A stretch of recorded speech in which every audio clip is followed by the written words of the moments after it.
कक्षा 10वीं सामाजिक विज्ञान के मॉडल पेपर दूसरे के भाग ब के अंदर आप लोगों का स्वागत है। अब हमारे यहाँ पर जो उत्तर शुरू हो रहे हैं वो लघुत्तरात्मक प्रश्न है 4 से 16 तक, और 50 शब्दों में उनके उत्तर देने आपको 2 अंक के प्रश्न हैं, 1 या 2 पंक्तियों में नहीं, इनके उत्तर आपको लगभग 2 से 3 पंक्तियों में, 4 पंक्तियों में भी देने पड़ सकते हैं।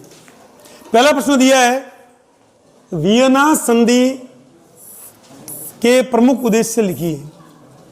जो वियना संधि हुई उसके प्रमुख उद्देश्य क्या क्या थे, उसके ऊपर हम लोग दृष्टिपात करते हैं। कोई मुख्य 4 उद्देश्य हम लोग चर्चा कर रहे हैं। उन सभी बदलावों को खत्म करना जो नेपोलियाई युद्धों के दौरान हुए थे। नेपोलियन ने जो युद्ध किए थे उसके दौरान जितने भी बदलाव हुए थे उन समस्त बदलावों को इस संधि द्वारा समाप्त कर दिया गया। एक पंक्ति में हम कहें तो नेपोलियन के सारे सुधार रद्द कर दिए गए इस संधि द्वारा। भविष्य में फ्रांस की सीमाओं के विस्तार को रोक दिया गया। यह तय किया गया कि फ्रांस अब अपनी सीमाओं का विस्तार नहीं करेगा। तीसरा, नेपोलियन द्वारा बर्खास्त किए गए समस्त राजतंत्रों की वापसी, बहाली। जितने भी राजा थे जिनको उन्होंने सस्पेंड कर दिया था, हटा दिया गया था, उस समस्त राजतंत्रों को वापस लाया गया और यूरोप में एक नई रूढ़िवादी व्यवस्था कायम की गई। रूढ़िवादी यानी परंपरागत जो व्यवस्था चल रही थी उसी व्यवस्था को, परंपरागत व्यवस्था को वापस लाया गया। तो 4 मुख्य बदलाव वियना संधि के बड़ा महत्वपूर्ण प्रश्न है। आपको निबंधात्मक के अंदर भी ये प्रश्न पूछा जा सकता है। तो पहला बदलाव, जो नेपोलियन ने सुधार किए थे उनको सबको हटा दिया गया। नेपोलियन ने जिन राजतंत्रों को समाप्त किया था उन राजतंत्रों की वापसी कर दी गई। यह तय किया गया कि फ्रांस अब अपनी सीमाओं को नहीं बढ़ाएगा और जो यूरोप में पुरानी व्यवस्था थी रूढ़िवादी, उसको वापस कायम कर दिया गया। अगला प्रश्न, भारत के साथ ब्रिटेन सदैव व्यापार अधिशेष की अवस्था में रहता था, स्पष्ट कीजिए।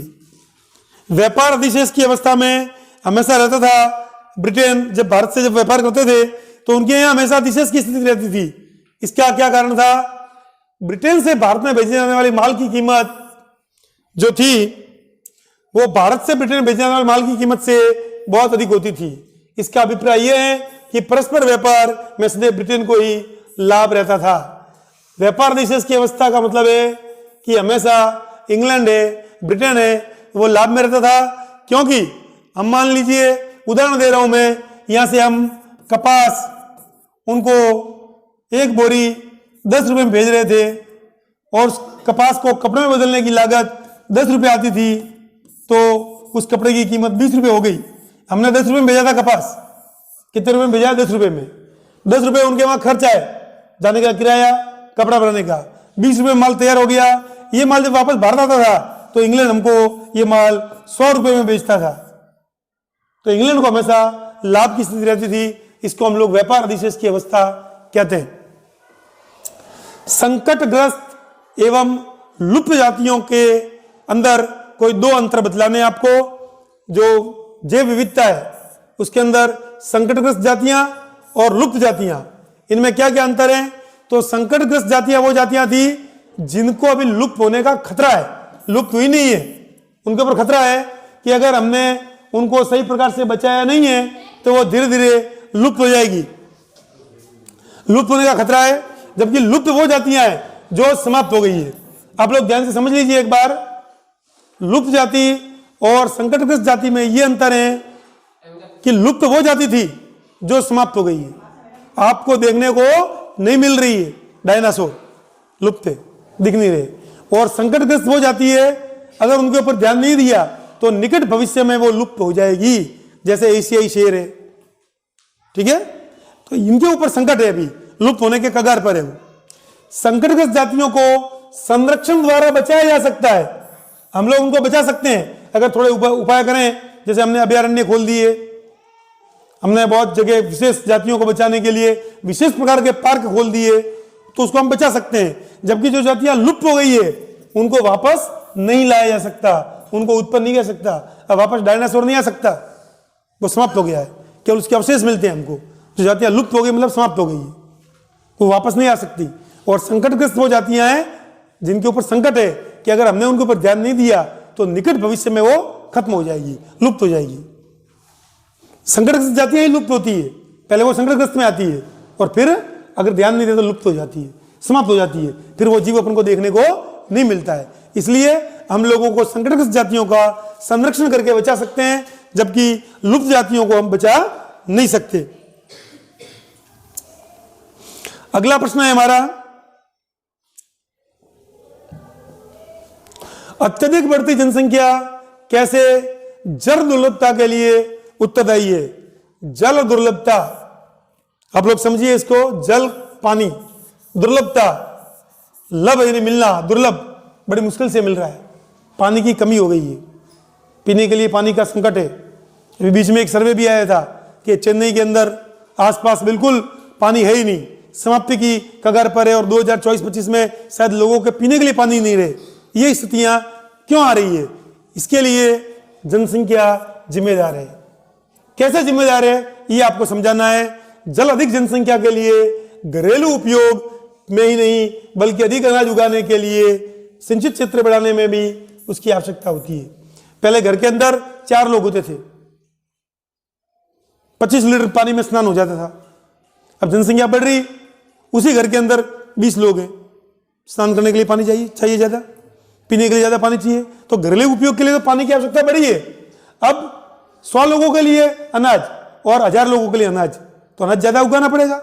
जब ज्यादा अनाज अपन उगाएंगे तो उसके लिए ज्यादा पानी चाहिए सिंचाई के लिए, और सिंचित क्षेत्र भी बढ़ाना पड़ेगा। तो इसके लिए बढ़ती हुई जनसंख्या जिम्मेदार है।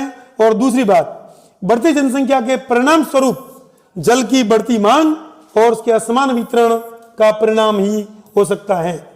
असमान वितरण, जहां जल है वह बहुत ज्यादा मात्रा में है, और ज्यादा मात्रा में है तो लोग उसका अत्यधिक दोहन कर रहे हैं, संभाल करके उसका उपयोग नहीं कर रहे, इसलिए वहां समाप्त हो रहा है। और जहां नहीं है वहां टैंकरों द्वारा, रेलगाड़ियों द्वारा पहुंचा रहे हैं पानी, वो पानी भी बहुत कम मात्रा में उपलब्ध है। इसलिए सबसे मुख्य कारण है वो है बढ़ती जनसंख्या का दबाव। अगर ये जनसंख्या सीमित हो जाए तो पानी की समस्या इस देश में बिल्कुल नहीं रहेगी। हम लोगों को पानी की समस्या को समाप्त करने के लिए पहले जनसंख्या नियंत्रण करना बहुत अनिवार्य है। हमारा अगला प्रश्न है, गहन जीविका कृषि से आप क्या समझते हैं? बताया था मैंने आपको अर्थव्यवस्था के अंदर ये पाठ पढ़ाया तब कि जो गहन कृषि होती है, जीविका उपार्जन के लिए, अपना रोजगार चलाने के साथ साथ श्रम साध्य, अधिक उत्पादन, अधिक मात्रा में रासायनिक पदार्थों का प्रयोग और अत्यधिक सिंचाई का प्रयोग, बहुत बड़ी खेती, बहुत बड़ी मात्रा में खेती। जब बहुत बड़े क्षेत्र में आप खेती करोगे, खेती उस व्यक्ति को, उस परिवार को रोजगार तो देगी, साथ साथ बहुत बड़ी जनसंख्या के लिए अनाज भी पैदा करती है गहन जीविका कृषि। तो ज्यादा अनाज जब पैदा होगा, ज्यादा उत्पादन होगा, तो ज्यादा मात्रा में उसमें हम रासायनिक पदार्थ, यूरिया भी डालेंगे, जो पदार्थ है वो भी डालेंगे, तो सिंचाई की भी उसमें ज्यादा आवश्यकता होती है गहन जीविका कृषि। रेल परिवहन कहां पर अत्यधिक सुविधाजनक परिवहन का साधन है? क्यों? रेल परिवर्तन कहां पर सुविधाजनक है और वहां पर क्यों है?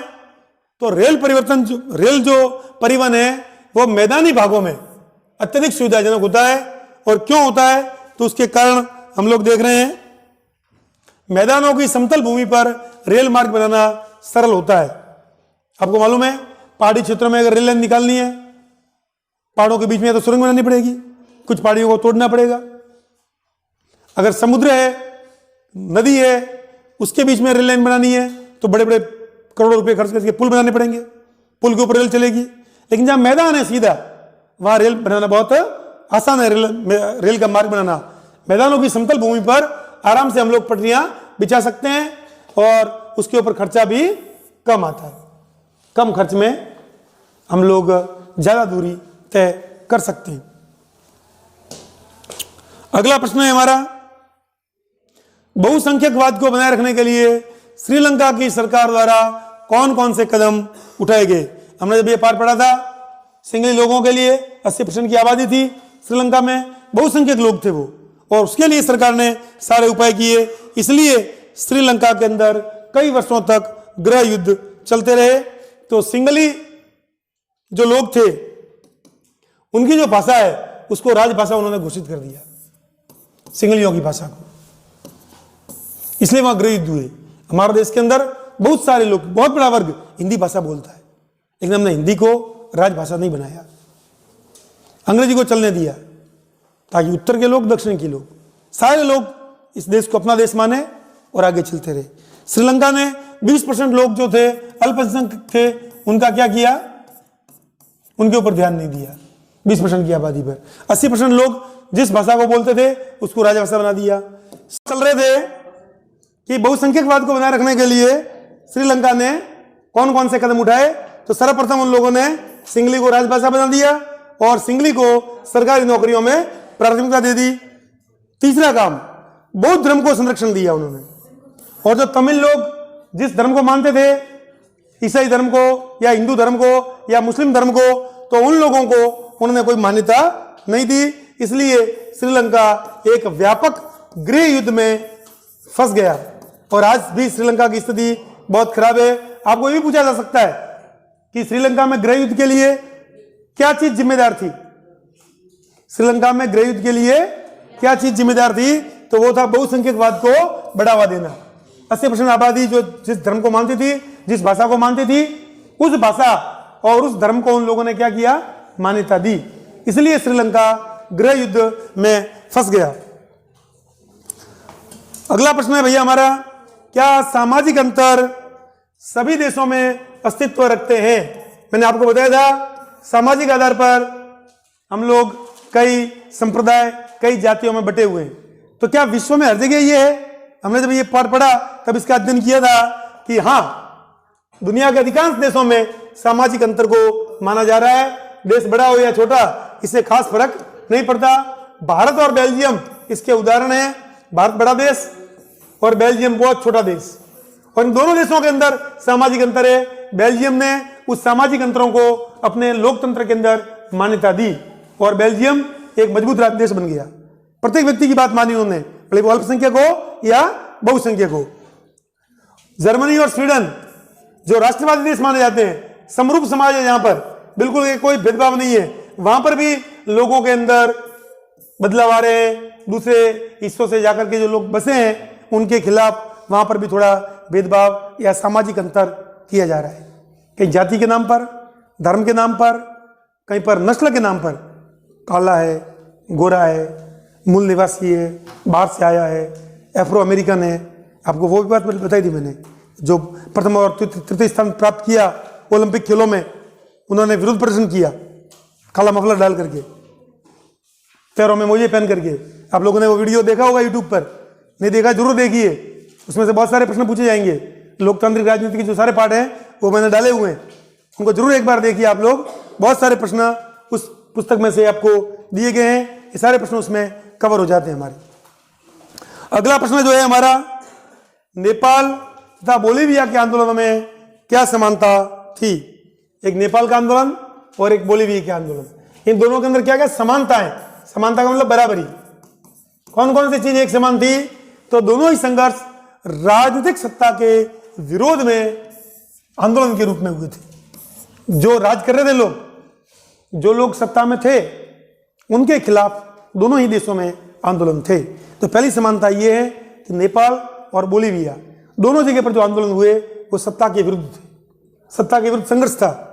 दोनों में जनता बड़े पैमाने पर घरों से बाहर निकली, लामबंद हुई, सरकार के खिलाफ आंदोलन करने के लिए इकट्ठी हुई। दोनों में राजनीतिक संगठनों की भूमिका निर्णायक रही। आंदोलन करने वाले कौन थे, राजनीतिक पार्टियां ही थी, राजनीतिक संगठन ही थे, और सारे के सारे राजनीतिक संगठन मिलकर के उन सत्ताओं के खिलाफ लड़े, लोकतंत्र की बहाली हुई। हमारे यहाँ पर भी कुछ सालों पहले एक आंदोलन हुआ था, अन्ना हजारे को आंदोलन। वो राजनीतिक आंदोलन नहीं था, लेकिन आम जनता उसमें शामिल थी और सरकारों को लोकपाल, लोकायुक्त जैसे कानून लाने पड़े, भ्रष्टाचार कम हुआ। ऐसे कई आंदोलन समय समय पर देश में होते रहे। सब सन 1975 के बाद जब इमरजेंसी लगी, उसके बाद जेपी आंदोलन, जयप्रकाश नारायण का एक आंदोलन हुआ था, जिसके अंदर देश के बड़े बड़े कवियों ने, लेखकों ने, सबने भाग लिया था। और वो भी एक आंदोलन जो था वो राजनीतिक संगठनों द्वारा चलाया गया था, वो भी सत्ता के विरुद्ध में था। अब अगला प्रश्न आता है हमारा 13वां, विकास मापने का यूएनडीपी का मापदंड किन पहलुओं में विश्व बैंक के मापदंड से अलग है? किसी भी देश का विकास नापने, कौन सा देश आगे बढ़ रहा है, उसका डेवलपमेंट नापने के लिए यूएनडीपी एक तो तय करता है और दूसरा विश्व बैंक तय करती है। अब इन दोनों के तय करने के अंतर में क्या फर्क है?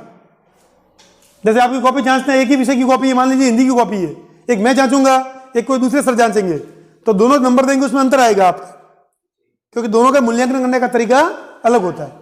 तो जो एक तो विश्व बैंक चेक करता है विकास दर और एक यूएनडीपी चेक करता है, इन दोनों के मानदंड में क्या अंतर है? विश्व बैंक देशों के विकास को मापने हेतु प्रति व्यक्ति आय, ये बहुत महत्वपूर्ण बात है, कल बताया था आपको मैंने, प्रति व्यक्ति आय किसे कहते हैं? विश्व बैंक जो होता है वो प्रति व्यक्ति आय किसी भी देश की देखता है, उसे तय करता है। जबकि यूएनडीपी क्या करता है कि प्रति व्यक्ति आय के अलावा शैक्षिक एवं स्वास्थ्य स्तर को भी देखता है। विश्व बैंक क्या देखता है? केवल लोग कितना कमा रहे हैं, प्रति व्यक्ति आय कितनी है, उससे उस देश की विकास नाप लेते हैं कि भाई इस देश के अंदर लोग ज्यादा कमा रहे हैं तो वो देश ज्यादा विकसित है, कम कमा रहे हैं थोड़ा कम विकसित है, और कम कमा रहे हैं विकासशील है, बिल्कुल नहीं कमा रहे, बिल्कुल कम कमा रहे हैं अविकसित देश है। विश्व बैंक ये तय करता है, केवल प्रति व्यक्ति आय देखता है, मौद्रिक मूल्य देखता है। जबकि यूएनडीपी क्या करता है कि प्रति व्यक्ति आय तो देखता है, साथ साथ उस देश की शिक्षा की स्थिति देखता है, कितने लोग पढ़े लिखे हैं, किसके पास ऊंची डिग्रियां हैं, कितने लोग साक्षर हैं, और स्वास्थ्य की स्थिति, कितनी जनसंख्या पर डॉक्टर है, कितनी जनसंख्या पर हॉस्पिटल है, स्वास्थ्य की क्या क्या सुविधाएं हैं, कौन कौन से गांवों में हॉस्पिटल है, ये सारा देख करके विकास दर तय करता है। तो यूएनडीपी का जो मापने का तरीका है वो विश्व बैंक से थोड़ा अच्छा है, क्योंकि वो शिक्षा और स्वास्थ्य की भी जांच करता है। अगला प्रश्न है हमारा, ये मैंने आप लोगों को जब पाठ पढ़ाया तो बताया था कि सार्वजनिक और निजी क्षेत्र में क्या अंतर है, उदाहरण द्वारा स्पष्ट करना है। सार्वजनिक क्षेत्र जिसके ऊपर सरकार का नियंत्रण होता है, मैंने आपको बताया था सरकार का स्वामित्व, वो उद्योग जिनके ऊपर सरकार का स्वामित्व हो, मालिक सरकार होती है, और संचालन सरकार द्वारा किया जाता है। जैसे भारत की रेल, इंडियन रेलवे, भारतीय डाक, डाक है पोस्ट ऑफिस सरकार का दिन है। ये जो विभाग हैं ये इनका जो है वो सरकार देखती है। जबकि निजी क्षेत्र के अंदर क्या होता है कि वो गतिविधियां किसी निजी लोगों द्वारा, प्राइवेट जो लोग होते हैं उनका मालिकाना हक होता है। जैसे मेरी कोई फैक्ट्री है, कुरियर वाले हैं, ये निजी गलत लिख लिया है।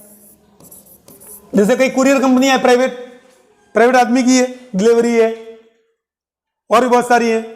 अमेजन से, फ्लिपकार्ट से आपके कई पार्सल आते हैं घरों पर, कौन कौन डिलीवरी करने आता है, तो वो अलग अलग कंपनियां हैं, वो भारतीय डाक के अधीन नहीं आती है, वो निजी क्षेत्र की हो गई। जैसे रिलायंस इंडस्ट्रीज है, एक तो एचपी का पेट्रोल पंप है आपके, हिंदुस्तान पेट्रोलियम, वो सरकारी कंपनी है। एक रिलायंस का पेट्रोल पंप है, तो वो अंबानी साहब का निजी खुद का है, रिलायंस इंडस्ट्रीज है। अडानी साहब की सीएनजी के पेट्रोल पंप है, गैस के पंप है, तो वो निजी क्षेत्र के, निजी का मतलब स्वयं खुद का। जैसे रवि का कोई दुकान है इस गांव के अंदर, तो रवि का स्वामित्व है उसके ऊपर, और या गोविंद की कोई दुकान है तो गोविंद का स्वामित्व है, या राहुल की दुकान है तो राहुल का स्वामित्व है, या किसी और लड़की की दुकान है तो उसका स्वामित्व है। लेकिन अगर कोई दुकान है जिसके ऊपर सरकार का जो स्वामित्व है, तो वो सार्वजनिक क्षेत्र की दुकान या उद्योग कहा जाएगा। समझ आ गई बात? अब हम लोग आगे चल रहे हैं।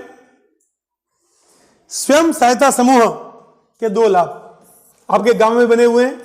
स्वयं सहायता समूह, एक तो डेयरी वाले महिलाएं, उनका संगठन है, हाँ, आशा डेयरी। इसी प्रकार से आपके आंगनवाड़ी वालों का भी एक संगठन स्वयं सहायता समूह बना हुआ है। हमारे रेवदर के अंदर भी एक स्वयं सहायता समूह चलता है। इससे क्या लाभ होता है कि ये समूह ग्रामीण क्षेत्रों में गरीबों को संगठित करने में मदद करता है। छोटे छोटे गांव है, सूलीवा है आपका मालीपुरा है, आपका कुसमा है, आपका मोरीवा है, छोटे छोटे गांव। यहां पर जो ग्रामीण क्षेत्र की महिलाएं हैं, पुरुष हैं, उनको संगठित करने में ये स्वयं सहायता समूह महत्वपूर्ण भूमिका निभाता है और महिलाएं आर्थिक रूप से स्वावलंबी हुई। आशा डेयरी का आपने उदाहरण दिया, तो आशा डेयरी से महिलाएं दूध जो बेचती है, खुद कमाती है, उसका बोनस मिलता है, अपना परिवार खुद चला सकती है, किसी ऊपर उनको निर्भर नहीं रहना पड़ता, स्वावलंबन, खुद के पैरों पर खड़ा होना। तो बहुत फायदा इस स्वयं सहायता समूह ने किया है हमारे छोटे छोटे गांवों के अंदर। अब भैया उपभोक्ताओं को उत्पादकों एवं विक्रेताओं के शोषण से बचाने हेतु 2 उपाय बताइए। हम लोगों ने उपभोक्ता संरक्षण कानून 1986 कल बताया था आप लोगों को। तो अब जो आम उपभोक्ता है, जो सामान खरीदने जाता है, उसको हम कैसे बचा सकते हैं शोषण से? तो पहले तो उसको अधिकारों के संबंध में जानकारी दी जाए कि भैया कोई सामान तो खरीदता है, 4-5 दुकान पर पूछ, उसका पक्का बिल ले, और जितना एमआरपी लिखा हुआ है उससे ज्यादा दुकानदार नहीं ले सकता है। उससे कम पर अपन, उससे जो 80 रुपए लिखे हुए हैं तो अपन उसको बार्गेनिंग कर सकते हैं कि भैया 70 रुपए में दे दे, 65 में दे दे, 80 से ज्यादा वो किसी भी हालत में नहीं ले सकता। उपभोक्ता को संरक्षण संबंधी अधिनियमों एवं प्रक्रिया के संबंध में जानकारी देनी होगी। पहले उसको बताना पड़ेगा कि भैया बिल पक्का लेना, उसके क्या नियम बने हुए हैं, अगर किस प्रकार से चीटिंग हुई है, कम तोल के दिया है, जो वस्तु कही थी वो नहीं है, मोबाइल खरीदा है 128 GB का था, 64 GB है अंदर, चीटिंग हो गई, बिल के अंदर 128 GB लिखा, मोबाइल दिया उसमें 64 GB है, तो आपको पूरे वो बिल लेकर के उपभोक्ता मंच में अपन जा सकते हैं और क्षतिपूर्ति निवारण का अपन को अधिकार है। भागवत में मैंने बताया था आपको, क्षतिपूर्ति निवारण का हमको अधिकार है। यहां पर अपना खंड ब समाप्त हो जाता है। अब हम अगली वीडियो में खंड स के बारे में बात करेंगे, जहां आपके दीर्घ उत्तरात्मक 100 शब्द वाले जो प्रश्न उत्तर आएंगे। लेकिन उससे पहले जितने वीडियो मैंने डाले हैं कक्षा 10वीं से संबंधित, उनको एक बार आप बोर्ड की परीक्षा से पूर्व जरूर देखें। बहुत महत्वपूर्ण जानकारियां हैं। लाइक करें और चैनल को सब्सक्राइब करें। धन्यवाद।